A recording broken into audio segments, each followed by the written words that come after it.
লাহুম কুলুবুন লা ইয়াফকাহুনা বিহা, আমি আল্লাহ কি তাদেরকে একটা অন্তর দেই নাই। ওয়ালাহুম আ'য়ুনুন লা ইউবসিরুনা বিহা, আমি আল্লাহকে তাকে দুইটা চক্ষু দেই নাই। ওয়ালাহুম আযানুন লা ইয়াসমাউনা বিহা, আমি আল্লাহকে তাকে শোনার জন্য দুইটা কান দান করি নাই। উলাইকা কাল আনআমি বাল হুম আযাল, উলাইকা হুমুল গাফিলুন। আল্লাহ রাব্বুল আলামিন বলেন, বান্দা শুনে নাও, আমি আল্লাহ তোমাদেরকে পৃথিবীর মাঝে প্রেরণ করলাম। আমি আল্লাহ তোমাকে দুইটা কান দিলাম, এই কান দিয়ে বান্দা আযান শুনবা, মসজিদে যাইবা, নামাজ পড়বা। বান্দা এই কান দিয়া তোমরা মুয়াজ্জিনের আযান শুনিয়া মসজিদে যাইবা, এজন্য এই কান দান করেছিলাম। এ বান্দা শুনে নাও, শুনে নাও, শুনে নাও, আমি আল্লাহ তোমাদেরকে দুইটা চক্ষু দান করেছিলাম। কেন দান করেছিলাম? এ বান্দা শুনে নাও, আমি আল্লাহ তোমাদেরকে দুইটা চক্ষু দান করেছিলাম। এই চক্ষু দিয়ে দেখে দেখে তোমরা মসজিদের রাস্তা দেখে যাইবা, এই চক্ষু দিয়ে তোমরা কোরআনুল কারীম দেখে দেখে পড়বা। কিন্তু বান্দা না না না, বান্দা তুমি এই চক্ষু দিয়ে ওই কাজগুলো করো না। এই চক্ষু দিয়ে বেগানা নারীর দিকে তাকাও, এই চক্ষু দিয়ে দেখে দেখে গুনাহের মাঝে যাও, এই চক্ষু দিয়ে দেখে দেখে তোমরা বিভিন্ন গুনাহের মাধ্যমে লিপ্ত হও।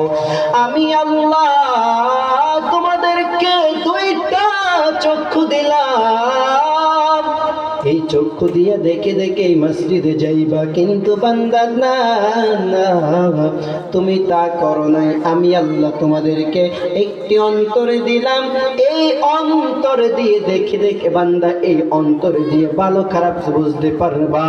এই বান্দা শুনে নাও, আমি আল্লাহ তাআলা তোমাদেরকে এই অন্তর নামক জিনিসটা কি দান করি নাই? সব কিছু পাওয়ার পর বান্দা এত কিছু আমি আল্লাহ তোমাকে দিলাম, কিন্তু তুমি সব কিছু নিয়ামত আদায় করো নাই।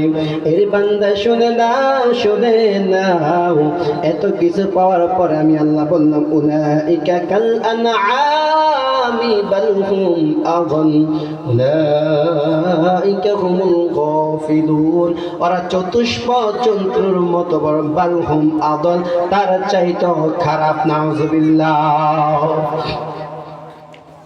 আল্লাহ বলেন, বান্দা আমি তো তোমাদেরকে সব দিলাম, তাহলে অধিকাংশ জিন এবং ইনসান জাহান্নামে যাওয়ার কারণ হচ্ছে তারা ইবাদত করবে না, আল্লাহ যা দিয়েছেন তার শুকর আদায় করবে না। এজন্যই তারা কোথায় যাবে? জাহান্নামে। আল্লাহ রাব্বুল আলামিন বলেন, ওয়াল আসরি, সময়ের কসম। কোন মুফাসসিরিন কেরাম বলেন আসরের কসম।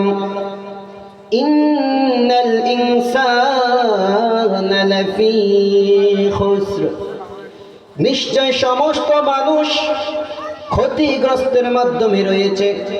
এই ক্ষতিগ্রস্তের মাধ্যমে যিনি আলেম তিনিও ক্ষতিগ্রস্তের মাধ্যমে, যিনি মুফতি আজম তিনিও ক্ষতিগ্রস্তের মাধ্যমে, যিনি মুফাসসিরে কোরআন তিনিও ক্ষতিগ্রস্তের মাধ্যমে, যারা আম জানাতা আছেন তিনারাও ক্ষতিগ্রস্তের মাধ্যমে। প্রশ্ন করতে পারেন, হুজুর এখানে সবাই ক্ষতিগ্রস্তের মাধ্যমে কেন? আল্লাহ রাব্বুল আলামিন তারপরে আয়াতে বলেন, ইল্লাল্লাযীনা আমানু ওয়া আমিলুস সালিহাত ওয়া তাওয়াসাউ বিল হাক্কি ওয়া তাওয়াসাউ বিস সবর। চার গুণওয়ালা মানুষ ক্ষতিগ্রস্তের মাধ্যমে না, কয় গুণওয়ালা? চার গুণওয়ালা মানুষ ক্ষতিগ্রস্তের মাধ্যমে নয়। এবার চার গুণওয়ালা কারা? আল্লাহ তাআলা বলেন, ইল্লাল্লাযীনা আমানু, যারা ঈমান আনবেন। সাহাবায়ে কেরাম যেইভাবে ঈমান এনেছেন, সাহাবায়ে কেরাম দ্বীনের জন্য কি পরিমাণ কষ্ট করেছে, এই কষ্ট স্বীকার করে তাদের মতো ঈমান আনতে হবে। তারা যেইভাবে ঈমান এনেছেন আপনার আমার ওইভাবে ঈমান আনতে হবে। কথা বলুন ঠিক না বে ঠিক? মুসলমান বন্ধুরা আমার, আমরা পড়েছি আমানতু বিল্লাহ,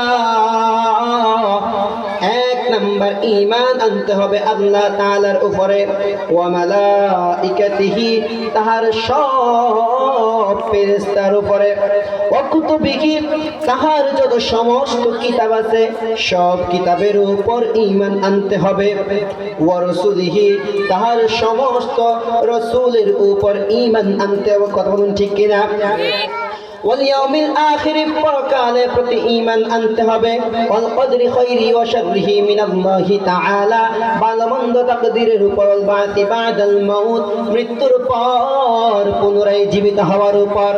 মুসলমান বন্ধুরা আমার, এখন সমাজের মাধ্যমে কিছু মানুষ দেখা যায়, তারা বলে মৃত্যুর পরে আমরা মরে যাব, মাটির সঙ্গে মিশে যাব, আমাদের কোনো হিসাব হবে না। আল্লাহ তাআলা বলেন মিনহা خلقناكم وفيها نعيدكم ومنها نخرجكم تارة أخرى। আল্লাহ রাব্বুল আলামিন বলেন, আমি আল্লাহ পাক রব্বুল আলামিন তোমাকে মাটি থেকে সৃষ্টি করলাম, আমি আল্লাহ পাক রব্বুল আলামিন আবার তোমাকে মাটির সঙ্গে মিশিয়ে দিব, আমি আল্লাহ পাক রব্বুল আলামিন আবার পুনরায় এই মাটি থেকে তোমাকে জীবিত করব, তারপর তোমার থেকে হিসাব নেওয়া হবে। কথা বলেন ঠিক না ব্যাঠি? তাহলে